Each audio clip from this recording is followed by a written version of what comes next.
अल्हम्दुलिल्लाहि रब्बिल आलमीन वस्सलातु वस्सलाम अला अशरफिल अंबिया'i वल मुरसलीन नबीना मुहम्मद सल्लल्लाहु अलैहि वसल्लम वल्हम्दुलिल्लाहि रब्बिल आलमीन।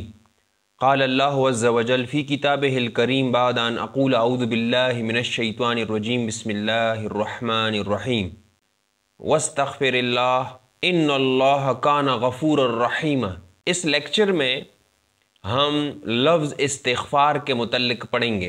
हमारे यहाँ तस्बीह पर और नमाज के बाद इसका बहुत ज़्यादा तज़किरा किया जाता है, जो कि बहुत अच्छी बात है। और रसूलुल्लाह सल्लल्लाहु अलैहि वसल्लम की ज़िंदगी पढ़ने के बाद हम इस नतीजे पर पहुँच जाते हैं कि रसूलुल्लाह सल्लल्लाहु अलैहि वसल्लम भी इसका तज़किरा बहुत ज़्यादा करते थे। जब हमारी ज़ुबान पर ये अल्फाज जारी होते हैं, अगर हमें इन लफ्ज़ों का मतलब भी पता चल जाए कि इसका मतलब क्या है, हम किस हकीकत का इजहार कर रहे हैं, तो ये सोने पर सुहागा होगा और आप जो ज़िक्र कर रहे हैं ये बहुत कीमती बन जाएगा। तो इस लफ्ज़ को समझने की कोशिश करते हैं। सबसे पहले हम आते हैं, इस लफ्ज़ का जो मादा है वो है गैन, फ़ा और रा। तो मुहक्किकीन उलमा ये लिखते हैं वह अस्लुल गफ़्र अस्सत्र। गफ़र का मतलब ये है, इसके मादे का जो मतलब है वो है किसी चीज़ को ढांप देना, किसी चीज़ को कवर कर देना।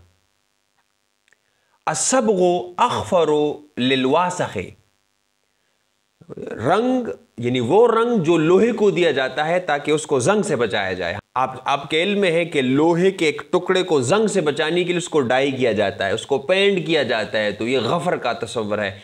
इस अमल से होता ये है कि वो लोहे का टुकड़ा जंग से बच जाता है, ख़राब होने से बच जाता है। अल-मिग़फ़रु लिसुत्रति रास, और सर ढांपने के लिए जो चीज़ इस्तेमाल होती है उसको भी आप गफ़र से ताबीर कर सकते हैं। इसके बाद इमाम अत-तबरी ने अपनी तफसीर में इसकी वजाहत कुछ यूँ की है। वो लिखते हैं सूरह अल-बक़रा की आयत नंबर 58 के नीचे लिखते हैं नग़फ़िर लकुम, वहाँ पर भी यही इसी रूट से है, गफ़र से है। वो लिखते हैं कि वह अस्लुल गफ़्र अत-तग़तियतु व सत्रू, कि किसी चीज़ को निकाब में ले आना, किसी चीज़ को कवर कर देना, किसी चीज़ को ढांप देना। फ़कुल्लु सातिरिन शैअन फ़हुवा गाफ़िरुहु, बस हर वो चीज़ जो किसी दूसरी चीज़ को ढांप रही है, कवर कर रही है, तो वो उसकी गाफ़िर है। वो लिखते हैं गाफ़िरुहु।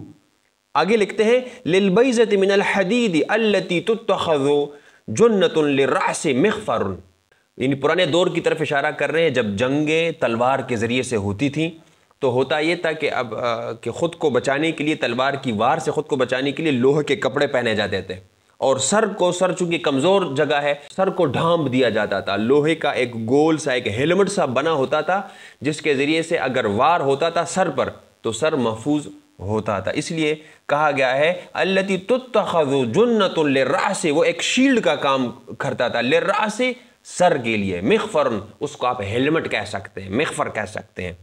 आगे वो मिसाल देते हैं, वह मिस्लुहु गम्दुस्सैफ़, यानी वो जगह जहाँ पर तलवार को रखा जाता है, इसमें भी गफ़र का कंसेप्ट है, ताकि ये तलवार जंग होने से बच जाए, ताकि ये तलवार ख़राब होने से बच जाए।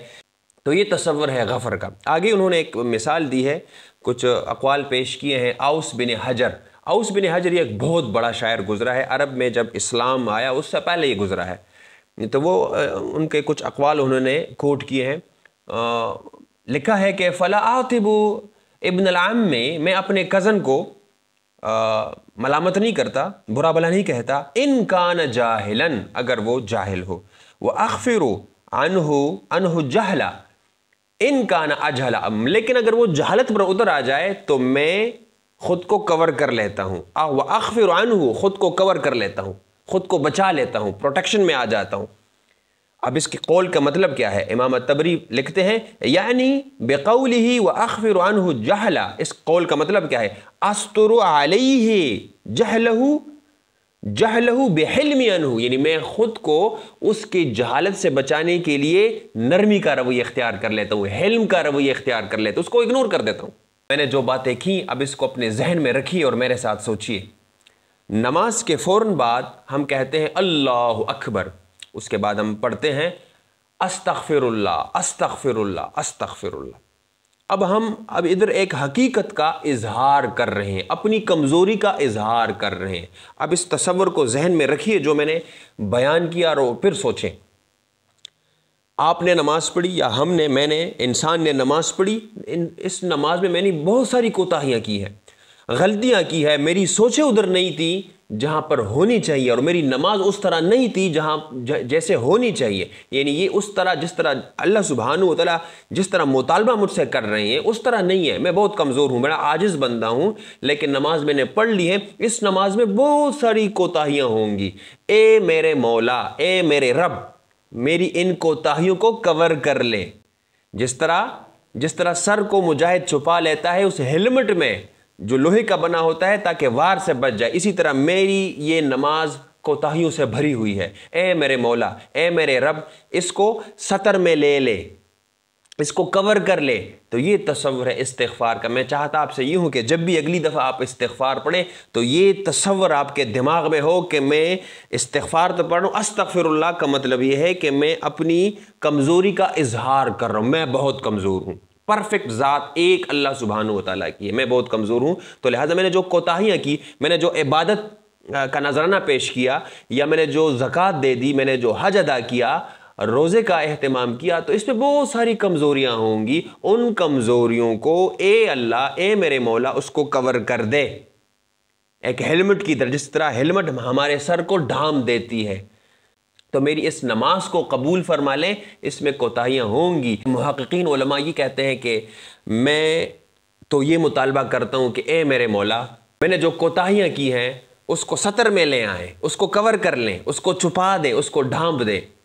تو اللہ سبحانہ و تعالی ہم سے یہ بھی مطالبہ کر رہے ہیں کہ اے میرے بندے، تم تو مجھ سے یہ مطالبہ کرتے ہو کہ میں تمہاری بخشش کر لوں، تمہاری کوتاہیوں کو کور کر لوں، تو تم بھی جب مخلوق کی کوتاہیاں دیکھو، ان کے گناہ دیکھو، تو ان پر پردہ ڈالنے کی کوشش کرو۔ مخلوق میں اگر کوئی غلطی کرتا ہے، کوئی گناہ کر بیٹھتا ہے، تو اس کے لیے سطر کا اہتمام آپ کر لیں، آپ اس کو چھپا لیں، دوسروں کے سامنے اس کی برائیاں نہ بیان کریں۔ اس میں اگر غلطی ہے تو اصلاح کا معاملہ کر لیں، سطر کا معاملہ کر لیں، دوسروں کے سامنے اس کو بیان نہ کریں، کیونکہ انسان اللہ سے یہ مطالبہ کرتے ہیں کہ میری غلطیاں ڈھانپ دے، کور کر دیں، تو پھر اللہ سبحانہ تعالیٰ ہم سے یہ مطالبہ کرتے ہیں کہ آپ مخلوق کی پردہ پوشی کر لیں۔ تو یہ ایک ضروری بات تھی جو میں نے آپ کے سامنے شیئر کر دی، اور جاتے جاتے یہ بھی آپ یاد رکھیں، جب کوئی دنیا سے رخصت ہوتا ہے تو ہم کیا کرتے ہیں؟ ہم کہتے ہیں اے اللہ سبحانہ و تعالیٰ، آپ اس کی مغفرت فرما لیں۔ کیا مطلب ہے؟ یعنی اب تو ہمارے ہاتھوں سے چلا گیا ہے، اب تو اس دنیا سے رخصت ہو گیا ہے، اب ہم آپ کے سامنے اس کو پیش کر رہے ہیں، اور آپ کے حضور یہ درخواست پیش کر رہے ہیں کہ اس کی مغفرت فرما لیں، یعنی اس کی کوتاہیوں پر پردہ ڈال لیں، اس کی بخشش فرما دیں۔ تو یہ مغفرت کا کنسپٹ ہے، اور یہ استغفار کا کنسپٹ ہے۔ نماز کے بعد تو ہم اس کا اہتمام کرتے ہیں، لیکن آپ ڈیوٹی پر ہیں، آپ کام کر رہے ہیں، گاڑی چلا رہے ہیں، تو اس کا تذکرہ کیا کریں۔ استغفر اللہ یہ ایک اچھا کلمہ ہے، لیکن جب آپ اس کا تذکرہ کر رہے ہیں، اس کا ذکر کر رہے ہیں، تو یہ اس احساس کے ساتھ کہ آپ اس کا معنی بھی سمجھ جائیں اور پھر آپ یہ پڑھ رہے ہیں، تو یہ بہت زیادہ مفید ثابت ہوگا انشاءاللہ۔ بارک اللہ لی ولکم فی القرآن الحکیم ونفعنی وإیاکم بالآیات وذکر الحکیم، آمین یا رب العالمین۔